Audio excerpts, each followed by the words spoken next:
Gartner has identified graphs as one of the top 10 data and analytics technology trends.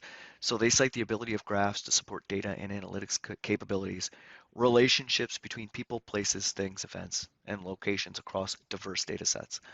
Well, trends come and go, as we know. So why will graphs stick around? Or why do I think, or why does Gartner think graphs will stick around? Well, what's great about graphs is they're extensible. And I love this idea. They have no beginning and no end, right? Graphs can be expanded and added to as domains grow and connect. So no immutable schemas. And that's really important because schemas used to be so locked in that if you changed, let's say you had a merger and acquisition between corporations, pitch the old schema out, make a new schema. With graphs, you can addend and you can amend and you can extend all of those things so that your schema doesn't have to be pitched out the window. It can be adopted, it can be connected, it can be brought in. And I think that's really important. So graphs are changeable. They're flexible. The schema is not immutable. And the definition of attributes, properties, and domains values can change over time. That's something that's great about them.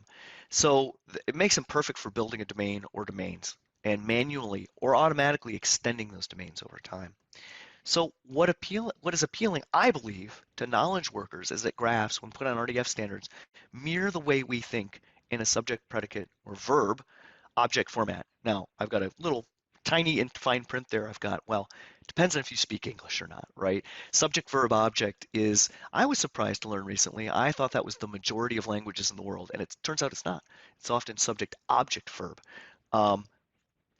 But a lot of the resources we've developed, and because we're operating in the United States or English-speaking countries, a lot of this does adhere to that. So, trying to put a little asterisk next to what sounds like a very ethnocentric kind of comment there about it being the typical way that we think about things. But in terms of the development of these formats and in what languages they were formatted, this is true. Subject, verb, object. The way that we connect things is to other things is with relationships. Again, this is things, not strings. Okay, so we'll talk a little bit about relationships and triples. To expand the idea that the semantic web and the RDF-based standards resonate with the way we speak and think, again, this is a bit ethnocentric, RDF defines subject, predicate, object relationships, which are much like subject, verb, object relationships. So, subjects and objects are not fixed, right? Just depends on where you start.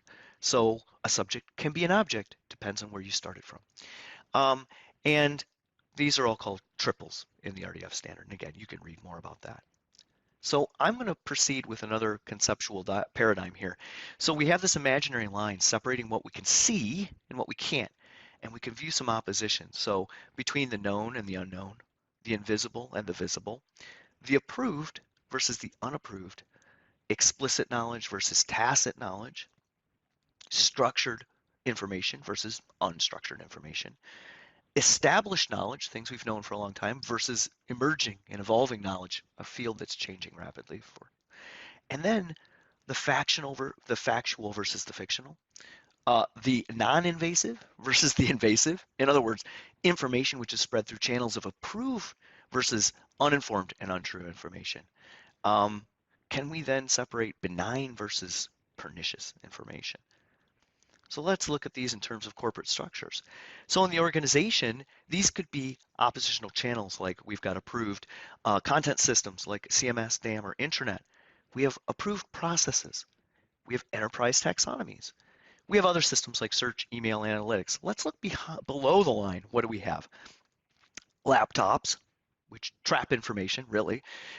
Shared drives, which somebody described it as information tombs, which I thought was brilliant. Your D drive. Well, who owns that and how do you get to it? That's always a trouble.